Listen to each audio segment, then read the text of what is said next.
Hi, ನಾನು Praveen from colour grading Kannada. ನಾವು ಈ ವಿಡಿಯೋದಲ್ಲಿ ಡಾವಿಂಚಿ ರಿಸಾಲ್ವಲ್ಲಿ ನಾಯ್ಸ್ ರಿಡಕ್ಷನ್ನ ಹೇಗೆ ಮಾಡೋದು ಅಂತ ನೋಡೋಣ. ಹಾಗೆ ನಮ್ಮ ಫುಟೇಜಲ್ಲಿ ನಾಯ್ಸ್ ಏಕೆ ಬರುತ್ತೆ, ಹಾಗೆ ನಾಯ್ಸ್ ಬರೋಕ್ಕೆ ಮೇನ್ ರೀಸನ್ಸ್ ಏನು ಅನ್ನೋದನ್ನ ಈ ವಿಡಿಯೋ ಎಂಡಿಂಗಲ್ಲಿ ಡಿಸ್ಕಸ್ ಮಾಡೋಣ. ಸೊ ಫಸ್ಟ್ ನಾನಿಲ್ಲಿ ನಾಯ್ಸ್ ರಿಡಕ್ಷನ್ ಮಾಡೋಕ್ಕೆ ಒಂದು ಸೋನಿ ಫುಟೇಜ್ ತೊಗೊಂಡಿದ್ದೀನಿ, ಲಾಕ್ ಫುಟೇಜು. ಇದು ಲೋ ಲೈಟಲ್ಲಿ ಎಕ್ಸ್ಪೋಸ್ ಆಗಿರೋ ಫುಟೇಜು. ಸ್ಟಾರ್ಟಿಂಗಲ್ಲಿ ನಾನು 4 ನೋಡ್ನ ಪ್ಲೇಸ್ ಮಾಡ್ಕೋತೀನಿ. ಇದನ್ನ ರೀನೇಮ್ ಮಾಡ್ಕೋತೀನಿ. ಫಸ್ಟ್ ನೋಡ್ನ ನಾಯ್ಸ್ ರಿಡಕ್ಷನ್ ಅಂತ, ಸೆಕೆಂಡ್ ನೋಡು ಬೇಸ್ ಕರೆಕ್ಷನ್ ಅಂತ ಒಂದು ರೀನೇಮ್ ಮಾಡ್ಕೋತೀನಿ. ಥರ್ಡ್ ನೋಡು ಕಾಂಟ್ರಾಸ್ಟ್ ಅಂತ ರೀನೇಮ್ ಮಾಡ್ಕೋತೀನಿ. ಲಾಸ್ಟ್ ನೋಡು CST ಕಲರ್ ಸ್ಪೇಸ್ ಟ್ರಾನ್ಸ್ಫರ್ಗೆ ರೀನೇಮ್ ಮಾಡ್ಕೋತೀನಿ. ಲಾಸ್ಟ್ ನೋಡಲ್ಲಿ ನಾವು ಇದನ್ನ ಪ್ರಾಪರಾಗಿ ಕಲರ್ ಸ್ಪೇಸ್ ಟ್ರಾನ್ಸ್ಫರ್ನ ಮಾಡೋಣ. ಎಫೆಕ್ಟ್ಸಲ್ಲಿ ಕಲರ್ ಸ್ಪೇಸ್ ಟ್ರಾನ್ಸ್ಫರ್ನ ಡ್ರ್ಯಾಗ್ ಮಾಡಿ ಸೋನಿ ಫುಟೇಜ್ ಆಗಿರೋದ್ರಿಂದ ಇಲ್ಲಿ SKMC ಇನ್ಪುಟ್ ಗಾಮಾ S-Log3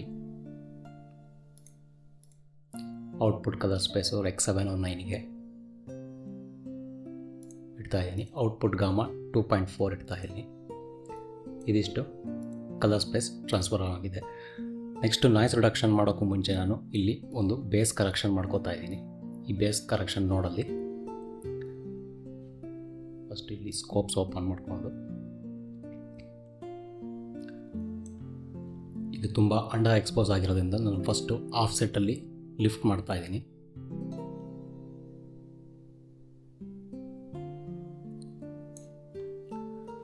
ಮತ್ತು ಇಲ್ಲಿ ಹೈಲೈಟ್ಸ್ ಎಲ್ಲ ತುಂಬ ಬ್ಲೋನ್ ಔಟ್ ಆಗಿದೆ, ಅಲ್ಲಿ ಗೈನಲ್ಲಿ ಕಮ್ಮಿ ಮಾಡ್ತಾ ಇದ್ದೀನಿ.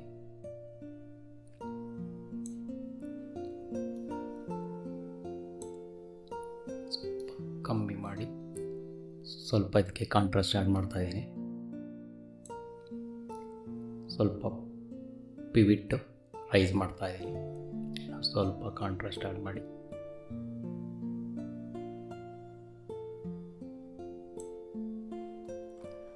ನೀವು ಫುಟೇಜ್ ನೋಡ್ತಾ ಇರ್ಬೋದು ಎಷ್ಟು ನಾಯ್ಸ್ ಇದೆ ಅಂತ. ಇಲ್ಲಿ ತುಂಬ ನಾಯ್ಸ್ ಇದೆ ಮತ್ತು ಕಲರ್ ನಾಯ್ಸು ತುಂಬ ಜಾಸ್ತಿ ಇದೆ.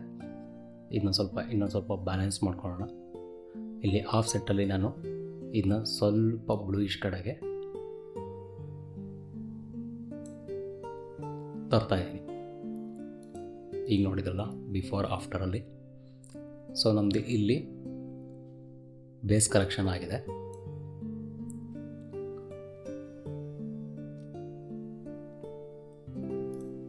ಸೊ ನೆಕ್ಸ್ಟು ಈ ಫುಟೇಜಲ್ಲಿ ನಾವು ಸ್ವಲ್ಪ ಸ್ಯಾಚುರೇಷನ್ ಆ್ಯಡ್ ಮಾಡೋಣ. ಸ್ಯಾಚುರೇಷನ್ ಒಂದು 60 ಅಷ್ಟು ಇಡ್ತಾ ಇದ್ದೀನಿ. ಇದು ಸ್ವಲ್ಪ ಇನ್ನು ರೆಡ್ಡಿಶ್ ಆಗ್ತಾ ಇದೆ. ಇಲ್ಲಿ ಸ್ಕೋಪ್ಸಲ್ಲಿ ನೋಡ್ತಿದ್ದೀರಲ್ಲ, ಇನ್ನು ಸ್ವಲ್ಪ ಬ್ಲೂಯಿಶ್ ಕಡೆಗೆ ಆಫ್ ಸೆಟ್ಟಲ್ಲಿ ನಾನು ಬ್ಲೂಯಿಶ್ ಕಡೆಗೆ ಮೂವ್ ಮಾಡ್ತಾ ಇದ್ದೀನಿ.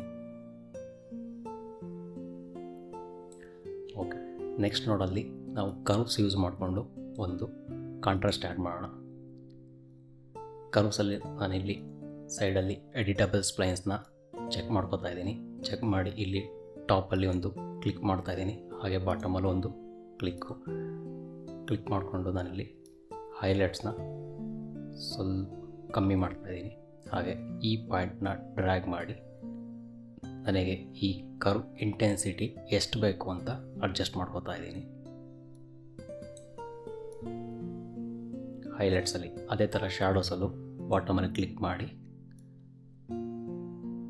ಈ ಸ್ಪ್ಲೈನಿಂದ ಎಷ್ಟು ಬೇಕು ಅಂತ ಅಡ್ಜಸ್ಟ್ ಮಾಡ್ತಾ ಇದ್ದೀನಿ. ಸ್ವಲ್ಪ ಆಫ್ ಸೆಟ್ನ ಇನ್ನೊಂಚೂರು ರೈಸ್ ಮಾಡೋಣ.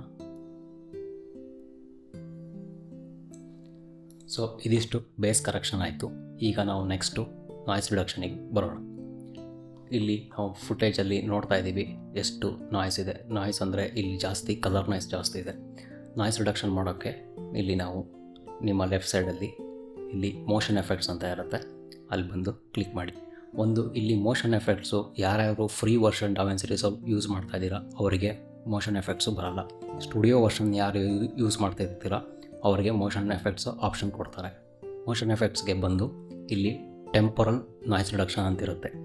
ಇಲ್ಲಿ ಬಂದು 3 ಫ್ರೇಮ್ಸ್ನ ಸೆಲೆಕ್ಟ್ ಮಾಡ್ಕೊಳ್ಳಿ. ಇಲ್ಲಿ ನೀವು ಬೇಕಿದ್ದರೆ 4 ಫ್ರೇಮ್ಸ್ ಸೆಲೆಕ್ಟ್ ಮಾಡ್ಬೋದು. ಬೆಸ್ಟ್ ಆಪ್ಷನ್ನು 3 ಫ್ರೇಮ್ಸ್ನ ಸೆಲೆಕ್ಷನ್ ಮಾಡ್ಕೊಳ್ಳಿ. ನೆಕ್ಸ್ಟ್ ಇಲ್ಲಿ ಫಾಸ್ಟರು ಬೆಟರ್ ನನ್ ಅಂತಿದೆ, ಇಲ್ಲಿ ಬೆಟರ್ ಚೂಸ್ ಮಾಡ್ಕೊಳ್ಳಿ. ಇಲ್ಲಿ ಮೋಷನ್ ರೇಂಜು ಮೀಡಿಯಮಲ್ಲೇ ಇರಲಿ. ಇಲ್ಲಿ ಟೆಂಪೊರಲ್ ಥ್ರೆಶೋಲ್ಡ್ ಅಂತ ಇದೆ. ಈ ಟೆಂಪೊರಲ್ ಥ್ರೆಶೋಲ್ಡ್ನ 2 ಲಿಂಕ್ ಆಗಿರುತ್ತೆ. ಇದನ್ನ ನಿಮಗೆ ಎಷ್ಟು ಬೇಕೋ ಅಷ್ಟು ಮೂವ್ ಮಾಡಿ. ನೋಡಿರಲ್ಲ, ಎಲ್ಲ ನಾಯ್ಸು ಹೋಗ್ತಾ ಇದೆ.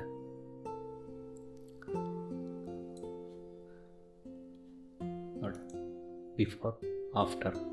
ನೆಕ್ಸ್ಟು ಸ್ಪಾಟಿಯಲ್ ನಾಯ್ಸ್ ರಿಡಕ್ಷನ್ ಅಂತಿದೆ. ಇದು ಫಾಸ್ಟರು ಸ್ಮಾಲು ಹಾಗೇ ಇರಲಿ. ಇಲ್ಲಿ ಲೂಮಾ ಮತ್ತು ಕ್ರೋಮಾ ಅಂತ ಇನ್ನೊಂದಿದೆ. ಸ್ಪಾಟಿಯಲ್ ಥ್ರೆಶೋಲ್ಡಲ್ಲಿ ಇದನ್ನ ಅನ್ಚೆಕ್ ಮಾಡ್ಕೊಳ್ಳಿ. ಕ್ರೋಮಾ ಮಾತ್ರ ಮೂವ್ ಮಾಡಿ.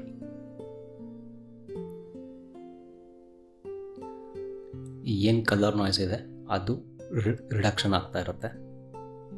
ಇದು ಕ್ರೋಮಾ ಜಾಸ್ತಿ ಮೂವ್ ಮಾಡಿದಷ್ಟು ನಿಮಗೆ ಒಂದು ಫುಟೇಜಲ್ಲಿ ಪೇಂಟಿಂಗ್ ಥರ ಎಫೆಕ್ಟ್ ಬರ್ತಾ ಇರುತ್ತೆ, ಆರ್ಟ್ ಎಫೆಕ್ಟ್ ಥರ, ಪೇಂಟಿಂಗ್ ಥರ. ಆದಷ್ಟು ಇದು ಕ್ರೋಮಾನ ಸ್ವಲ್ಪ ಮೂವ್ ಮಾಡ್ಕೊಳ್ಳಿ. ಇದಿಷ್ಟು. ಓಕೆ, ನಾವಿಲ್ಲಿ ಬಿಫೋರ್ ಆಫ್ಟರ್ ನೋಡ್ತಿದ್ದೀವಲ್ಲ, ಎಷ್ಟು ನಾಯ್ಸ್ ರಿಡಕ್ಷನ್ ಆಗಿದೆ, ಈಗ ಫುಟೇಜು ಎಷ್ಟು ಕ್ಲೀನ್ ಆಗಿದೆ ಅಂತ. ಇದನ್ನೇ ಬೇಕಿದ್ರೆ ಸ್ಕೋಪ್ಸಲ್ಲಿ ಅಬ್ಸರ್ವ್ ಮಾಡಿದ್ರೆ ಏನು ನಾಯ್ಸ್ ರಿಡಕ್ಷನ್ ಆಗಿದೆ ಅಂತ ನೋಡಿ. ಇಲ್ಲಿ ಸ್ಕೋಪ್ಸಲ್ಲಿ ನಾಯ್ಸ್ ಕಾಣಿಸ್ತಾ ಇದೆ. ಇದನ್ನ ನೋಡಿ ಎಷ್ಟು ನಾಯ್ಸ್ ಇದೆ. ನಾಯ್ಸ್ ಇದು ಆನ್ ಮಾಡಿದ್ರೆ ಎಲ್ಲ ನಾಯ್ಸು ಹೋಗ್ತಾ ಇದೆ. ಸ್ಕೋಪ್ಸಲ್ಲೂ ಗೊತ್ತಾಗುತ್ತೆ ನಾಯ್ಸ್ ರಿಡಕ್ಷನ್ ಮಾಡಿರೋದು. ಸೊ ಇದಿಷ್ಟು ಡಾವಿನ್ಸಿ ರಿಸಾಲ್ವಲ್ಲಿ ನಾಯ್ಸ್ ರಿಡಕ್ಷನ್ ಮಾಡೋದು. ನಾವು ಬೇರೆ ಸಾಫ್ಟ್ವೇರ್ ತೊಗೊಂಡ್ರೆ ಅದಕ್ಕೆ ಥರ್ಡ್ ಪಾರ್ಟಿ ಪ್ಲಗಿನ್ ಹಾಕೋಬೇಕಾಗತ್ತೆ. ಅಂದರೆ ಈಗ ಪ್ರೀಮಿಯರ್ ಪ್ರೋ ತೊಗೊಂಡ್ರು ಅದಕ್ಕೂ ನಾಯ್ಸ್ ರಿಡಕ್ಷನ್ ಮಾಡೋಕ್ಕೋಸ್ಕರನೇ ಥರ್ಡ್ ಪಾರ್ಟಿ ಪ್ಲಗಿನ್ ಯೂಸ್ ಮಾಡಬೇಕಾಗತ್ತೆ. ಡಾವಿನ್ಸಿ ರಿಸಾಲ್ವಲ್ಲಿ ಇದೊಂದು ಬೆಸ್ಟ್ ಆಪ್ಷನ್. ಅಂದರೆ ಯಾವುದೇ ಥರ್ಡ್ ಪಾರ್ಟಿಯ ಅಪ್ಲಿಕೇಶನ್ನ ಯೂಸ್ ಮಾಡೋಗಿಲ್ಲ, ಅದರಲ್ಲೇ ಇನ್ಬಿಲ್ಟ್ ಕೊಟ್ಟಿದ್ದಾನೆ. ಸ್ಟುಡಿಯೋ ವರ್ಷನ್ ಯಾರು ಯೂಸ್ ಮಾಡ್ತಿದ್ದೀರಾ ಅವ್ರಿಗೆ ಈ ಆಪ್ಷನ್ ಸಿಗುತ್ತೆ, ಫ್ರೀ ವರ್ಷನ್ ಅವ್ರಿಗೆ ಸಿಗಲ್ಲ. ಸೊ ನೋಡಿದ್ವಲ್ಲ, ಇದಿಷ್ಟು ನಾಯ್ಸ್ ರಿಡಕ್ಷನ್ನ ಹೇಗೆ ಮಾಡೋದು ಅಂತ ನೋಡಿದ್ವಿ. ಸೊ ಇವಾಗ ಮೇಯ್ನಾಗಿ ನಮ್ಮ ಫುಟೇಜಲ್ಲಿ ಏನಕ್ಕೆ ನಾಯ್ಸ್ ಬರುತ್ತೆ ಅನ್ನೋದನ್ನ ನೋಡೋಣ. ಫಸ್ಟು ಮೇಯ್ನ್ ರೀಸನ್ನು ನಮ್ಮ ಫುಟೇಜಲ್ಲಿ ನಾಯ್ಸ್ ಬರೋದಕ್ಕೆ ಹೈ ISO ಇಡೋದ್ರಿಂದ. ಈಗ ನಾವು ಕ್ಯಾಮ್ರಾದಲ್ಲಿ 800, 1000, 1500 ಅಂತ ISO ಇಟ್ಟಾಗ ಜಾಸ್ತಿ ನಾಯ್ಸ್ ಬರೋ ಚಾನ್ಸಸ್ ಇರುತ್ತೆ. ಫುಲ್ ಫ್ರೇಮ್ ಕ್ಯಾಮ್ರಾ ಆಯಿತು ಅಂದರೆ ಅದರಲ್ಲಿ ಅಷ್ಟಾಗಿ ಎಫೆಕ್ಟ್ ಆಗೋಲ್ಲ, ಅದರಲ್ಲಿ ಅಷ್ಟಾಗಿ ನಾಯ್ಸ್ ಬರೋಲ್ಲ.